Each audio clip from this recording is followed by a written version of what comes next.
ቀለበት እንዳለች ቀልደኛ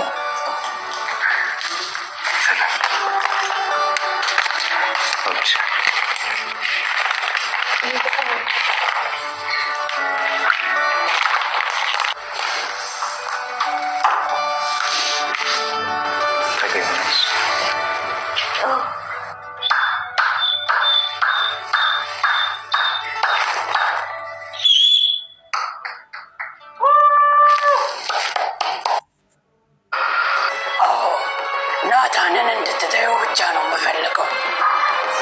ቆይ ለምን? ማለቴ አንተ ማነህ? ይህን ጥያቄ እንዳትጠይቂኝ ነበር እኮ ቀድሜ ስሜን የነገርኩሽ።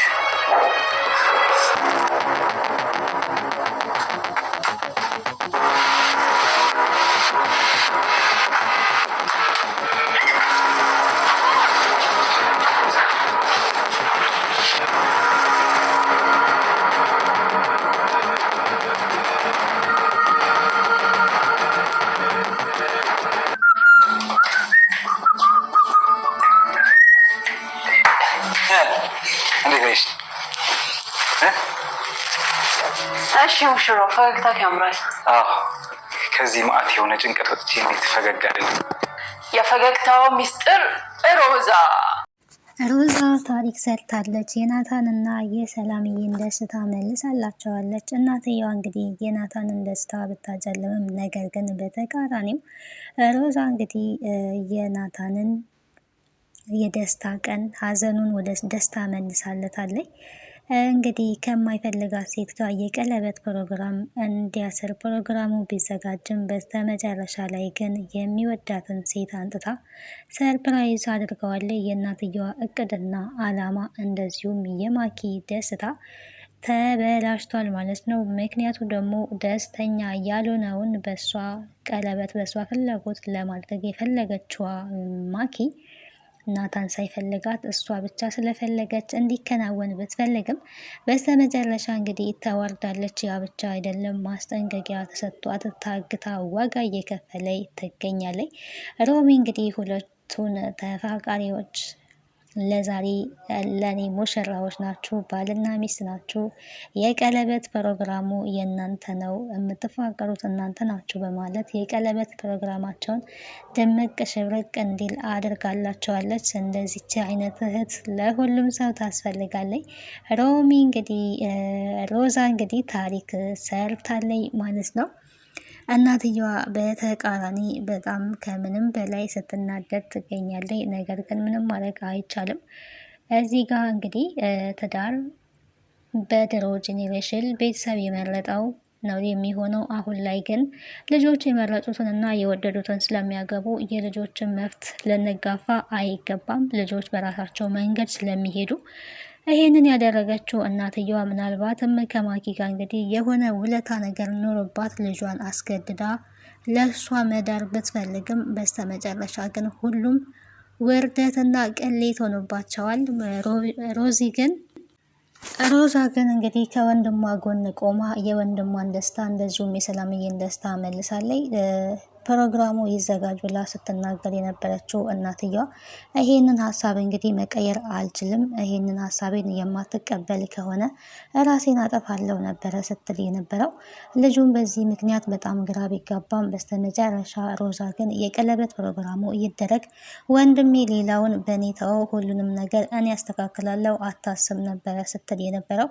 ታዲያ በስተመጨረሻ ሁሉም ፕሮግራሙ ከተዘጋጀ በኋላ ሰላም የተሰማ ስሜት ከባድ ነው። ምክንያቱም የምትወደውን የምታፈቅረውን ወንድ እዛ ቤት ያለች ሴት ልታገባባት ስለሆነ በጣም ስሜታዊ ሆናለች። ግራ ተጋብታ ነበረ። ናታንም ቢሆን ያለ ፍላጎቱና ያለ ፈቃዱ የእናቱን ትዕዛዝ ለማክበር ብቻ የቀለበት ፕሮግራሙ እንዲከናወን ቢያደርግም ደስተኛ አልነበረም። ለረጅም ሰዓት ልብስ እንኳን ሳይለብስ ዝም ብሎ ተቀምጦ ነበረ። እናትየዋ ግን ዛሬ የደስታ ቀንህ ነው፣ ልብስ ልትለብስ ይገባል ልጄ፣ ለምን ፈዘ ተቀመጥ በማለት ልብስ እንዲለብስ አድርጋለች። ደስ ባይለውም እኔ እንደማልደሰት ጠንቅቀሽ አንቺ ታውቂያለሽ ብሎ ሲናገራት ነበረ። በስተመጨረሻ እንግዲህ ልብሱን ለብሶ ወደ ሳሎን ይወጣል። ማኪ ተብዬዋም ዛሬ የቀለበት ቀኔ ነው የራሴ አድርጌዋለሁ። ናታንን ከዚህ በኋላ ማንም አይነካብኝም፣ ማንም ቀና ብሎ ሊያይብኝ አይችልም። የኔና የኔ ብቻ ነው። አንቺ ገረድ አርፈሽ ተቀመጪ ብላ ሰላምን ለማስቀናትም እንግዲህ ወደ ኩሽና እየሄደኝ አላማረብኝም ወይ ዛሬ የደስታ ቀን ነው። ስለዚህ ልብሴ እንዴት ነው? እስኪ ከኋላ አስተካክልልኝ በማለት ልብሷን እንድታስተካክልላት ሄዳ ነበረ። ነገር ግን በዛ ሰዓት በጣም ነው ስሜታዊ የሆነችው። ዝም ከማለት ውጪ ሌላ ምንም ልትሰጠው ምንም አይነት መልስ መስጠትን አልፈቀደችም፣ አልወደደችም። ጸጥ ብላ ስትመለከት ነበረ። እንዳለችው እንግዲህ ልብሷን አስተካክላታለች፣ ግን በጣም አዝናለች። ውስጧ በጣም ተረብሿል። ሮዛ ግን ይህንን ሁሉ ነገር እያየች የተደሰተችበት ትመስልም የራሷ እቅድና አላማ ነበራት። እቅድና አላማዋ ምንድን ነው የሚለውን እንግዲህ አብረን የምናይ ይሆናል። ሰላም ጤና ይስጥልኝ ውድና የተከበራችሁ የቻናሌ ቤተሰቦች እንዴት አላችሁ? በያላችሁበት ሰላማችሁ ይብዛ። ለዚህ ቻናል አዲስ ከሆናችሁ ሰብስክራይብ፣ ላይክ፣ ሼር እያደረጋችሁ ቤተሰብ እንድትሆኑ በአክብሮት ተጋብዛለሁ። ተወዳጁን ሮዛ ድራማ ወደ እናንተ ይዤላችሁ መጥቻለሁ። በዚህ ድራማ ምን ተማራችሁ? ስለ ፍቅር እንግዲህ የሚያስተምር ድራማ ነው። ሁሌም ቢሆን ፍቅር አሸናፊ ነው። እዚህ ጋም እንግዲህ ፍቅር እያሸነፈ እንደሆነ ተመልክተናል። ቪዲዮውን ላይክ እያደረጋችሁ ጀምሮ እስከ መጨረሻው እንድትከታተሉ በአክብሮት ተጋብዛለሁኝ። ታዲያ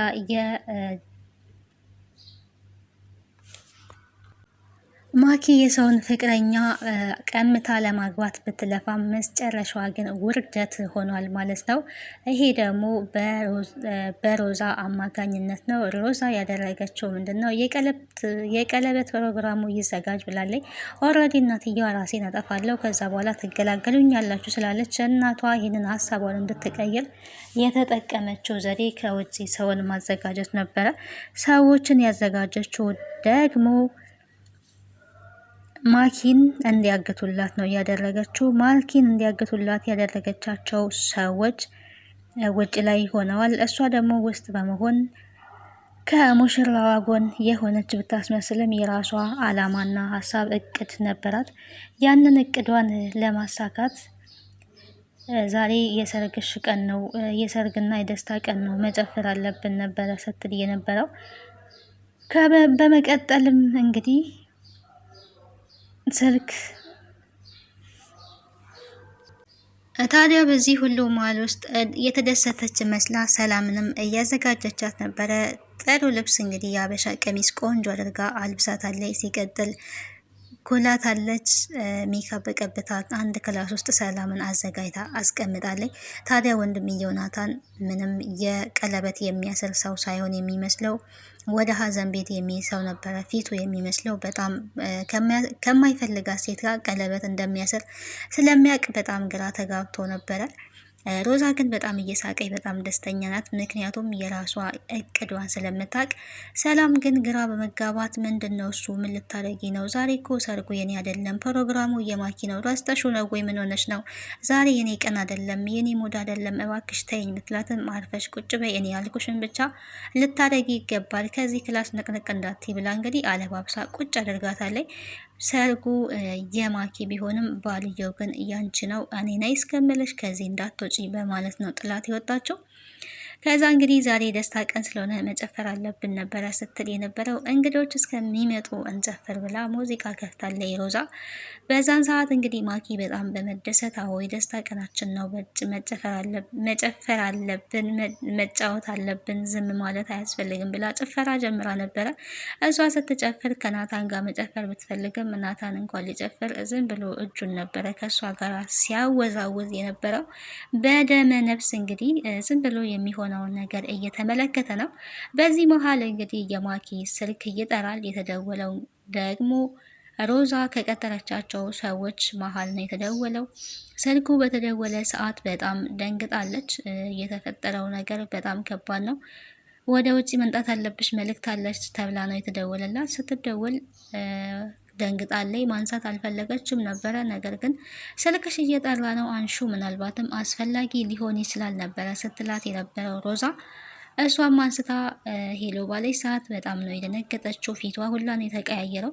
ቶሎ ነው እንግዲህ ውጭ ላይ ሰው ይጠብቅሻል ስለተባለች የወጣችው። በወጣችበት ሰዓት ላይ በወጣችበት ሰዓት ላይ እንግዲህ አጋች ውጭ ላይ ሆኖ እየጠበቃት ነበረ። በዛን ሰዓት ሮዛ የራሷን እቅድና አላማ እያስኬደች ነበረ። በመደንገጥ እንግዲህ የነ ሮዛ እናትም ተከትላት ወጥታለች። ወዲያውኑ አጋሾቹ አፏን ፍን አድርገው ወስደዋታል። በዛን ሰዓት እናትየዋ ብትፈልግ ከማኪ ተከትላ ወጥታለች። ኦልሬዲ ማኪና ናታን ቀለበት እንዲያስሩ ስትገፋፋ የነበረው እሷ ናት። እዛ ቤት እንግዲህ ደስተኛ የሆኑት ሁለቱ ናቸው፣ ማኪና እናትየዋ ማለት ነው፣ የሮዛ እናት። ናታን በጭራሽም ደስተኛ አለም፣ ሮዛም እንደዛው። ምክንያቱም ወንድሟ የሚወዳት ሴት ስላለች ይሄንን በደንብ ስለምታውቅ ሰላምዬን በጣም ነው የምትንከባከባት፣ በጣም ነው የምትወዳት፣ እንደ እህት ነው የምታያት እና ይሄንን ስለምታውቅ እናትየዋ የወሰነችው ውሳኔ ቤተሰቡን በሙሉ አናዷል። ግን የእሷ ፍላጎት ይሁን ብቻ በማለት ነበረ ሲደረግ የነበረው። እናትየዋ ፍለጋ ብትሄድም ልታገኛት አልቻለችም። በዛ ሰዓት ታዲያ ተሞሽራ የተቀመጠችውን ሰላምዬን ለውድ ፍቅረኛዋ ለናታን አንጥታ አስረክባለች። ናታን ባየት ጊዜ በጣም ነው የተደሰተው። የተዘጋጀው የቀለበት ፕሮግራሙ ለማኪ ነበረ። ነገር ግን የሆነው ለማን ነው? ለሁለቱ ለተፈቃሪዎች ነው ማለት ነው። በሰው ሕይወት ላይ ለመቀለድ ስትሞክር ማኪ እሷ ታጋች ሆና ለእሷ ተብሎ በተዘጋጀው ፕሮግራም ላይ ሁለቱ የሚዋደዱት ፍቅረኛሞች የቀለበት ፕሮግራማቸውን በስነ ስርዓት አድርገዋል። ከምንም በላይ ይሄ ያስደስታል። ፍቅር ያሸንፋል የሚባለው ለዚህ ነው። እንግዲህ እውነተኛ ፍቅር ባለበት ምንም አይነት ፈተና ቢወጣ እነዛን ፈተናዎች አሸንፎ አንድ ላይ የመሆን እድሉ በጣም ሰፊ ነው። ይሳካል። ጊዜ ነው የሚጠብቀው፣ ጊዜ ነው የሚወስደው። በመሀል ላይ የተፈጠሩ ፈተናዎችን እንግዲህ በሮዛ አማካኝነት የሰላምንና የናታን ደስታ ተመልሷል። ምክንያቱም ሁለቱም ሀዘን ላይ ነበሩ። በቃ ወረዲ እንዴት እንደዚህ ይሆናል በሚል በእናቱ ምክንያት በጣም ተናዷል። ሰላምን ብትሆን የምታፈቅረውን የምትወደውን ሰው አይኗ እያየ ለሌላ ሴት አሳልፋ መስጠቷ እጅጉን ልቧን ሰብሯት ነበረ። በስተመጨረሻ እንግዲህ የኔ ቀን አይደለም ስትል ለሁሉም ጊዜ አለው አይደል የተባለው፣ አሁን ያንቺ ጊዜ ነው ነይ ውጪ በማለት እጅጉን ሰርፕራይዝ አደርጋታለች። ሮዛ ትልቅ ሚና ነው የተጫወተችው። ቀለበት ገዝታ አስቀምጣ፣ አበባ ገዝታ አስቀምጣ፣ አሁን የእናንተ ጊዜ ነው፣ በራሴ ዛሬ ባልና ሚስት አድርጊያችኋለሁ በእናንተ ፍቃድ በማለት ተንበርክኮ ቀለበት እንዲያስርላት አድርጋለች። እጅጉን በጣም ነው የተደሰተው ናታን። ሰላምን ብትሆን እናመሰግናለን ከማለት ውጪ ቃላት ነው እያጣችው። እዚህ ጋር በምትመለከቱት መልኩ ግን ሳይፈልግ ልታገባው የነበረው ወንድ ማኪዬ እዚህ ጋር ታስራለች ማለት ነው። የቀለበቴ ቀን ነው፣ የቀለበቴ ፕሮግራም ነው፣ ለምን እንደዚህ ታደርጋላችሁ ብትልም የሚሰማት አልነበረም። ዝም ብላ ነው ስትጮህ የነበረው። ሳትፈለግና ሳትወደድ አስገድዳ እንግዲህ ወንድ ልጅ ለማግባት ሙከራ በማድረጓ የእጇን አግኝታለች፣ ታግታለች። መታገት ብቻ አይደለም፣ በስተመጨረሻው ማስጠንቀቂያ ተሰጥቷታል ማለት ነው። ማናችሁ ምንድናችሁ ከኔ ምንድነው የምትፈልጉት ብላ እንግዲህ እየጮኸች ነበረ። እራሷ ሮዛ እንግዲህ ሌላ ሰውም አላስፈለጋትም። ወንድ መስላ ምን አደርጋለች? አስፈራርታታለች። ከአንቺ የምንፈልገው አንድና አንድ ነገር ነው፣ ከናታን ህይወት እንድትርቂ ነው። እኔ የናታን የፍቅረኛው አባት ነኝ። ናታንና ልጄ ሽምግልና ለመላክ ዝግጅት ላይ በነበሩበት አንቺ ደግሞ ከእናቱ ጋር በመመሳጠር ናታንን የራስሽ ለማድረግ ሙከራ አድርገሻል። ልጁ የእናቱ ክብር ስለያዘው እንጂ አንቺን አይፈልግሽም፣ ከልጄ ጋር ፍቅረኛሞች ናቸው በማለት ራሷ ማኪ እንግዲህ በዚህ ልክ ቁማር ተጫውታባታለች ማለት ነው። ይሄንን የማታደርጊ ከሆነ ግን እገልሻለሁ ብላታለች። ናታንን መቼም ቢሆን ልረሳው አልችልም፣ ልተው አልችልም። ናታን የኔና የኔ ብቻ ነው፣ የማንም ሊሆን አይችልም ብላለች። እንደዛ ካልሽ እንግዲህ እየሞትሽስ ቢሆን ነበረ ስትባል የነበረው። ምርጫው ያንቺ ነው። ከናታን ህይወት አልፈሽ የማትቀመጪ ከሆነ ናታንና ልጄ እስከሚጋቡ የፈጀውን ጊዜ ቢፈጅም እዚሁ አግቼ አስቀምጥሻለሁ ስትባል እንግዲህ በስተመጨረሻ ተስማምታ ወጥታለች። ናታን ጋር አልደርስም በሚለው ነገር ግን በዚህ ሰዓት ናታንና ሰላምዬ እንግዲህ ውጭ ላይ በተዘጋጀላቸው ፕሮግራም የጫግላ ፕሮግራም ተብለው እነሱ አለማቸውን እየቀጩ ነበረ። ማኪያው በዚህ ናህል ትልቅ ደረጃ ሚና ተጫውታለች። እናትየዋ ደግሞ ምንድነው የተፈጠረው የሆነው ነገር ምንድነው ይሄ ውርደት ምንድነው ብላ ብትጨነቅም ምናልባት ጓደኛዋ ጋር ሄዳ ሊሆን ይችላል ነበረ ስትላት የነበረው ሮዛ። የት ሄደ ናታን ስትል እንግዲህ ናታን ከሰላም ጋር ለመዝናናት ነው የወጣው፣ እሷን ሊፈልግ ነው ተከትሎሽ የወጣው የሚል ምላሽ ነው ስትመልስላት የነበረው። እንግዲህ ፍቅር ያሸንፋል። የእውነት በጣም ነው ደስ ያለኝ። ሮዛ ከምንም በላይ እየሰራችው ስራ እጅጉን ያስደስታል ማለት ነው። ከሚፋቀሩ ሰዎች ጎን ነው መሆን ያለባት እንጂ የሆነችው በተንኮል ከሚሄዱ ሰዎች ጎን መሆን በጭራሽ አስፈላጊ ነገር አይደለም። አሁን ላይ እንግዲህ ፍቅረኛ አለችው ተብሏል። እቺ ፍቅረኛው ማናት? አንጥቶ ያስተዋውቀን፣ ያንን ብቻ እንድታደርግልኝ እፈልጋለሁ ነበረ ስትላት የነበረው እናትየዋን ማለት ነው። እንዴት ጠላቴን ቤቴ ድረስ አመጣለሁ? ይህንንም አላደርግም ብትልም ይሄንን አድርጊልኝ፣ እሷን አወቅናት ማለት ለመቆጣጠር ይረዳናል ብላለች። እንግዲህ አሁን ላይ ትልቁ ፈተና ይሄ ነው። አንጥተህ ካስተዋውቀኝ ፍቅረኛህን፣ ፍቅረኛ አለክ ተብሏል እየተባለ ይገኛል። ቀጣዩን ክፍል አብረን የምናይ ይሆናል። ቻው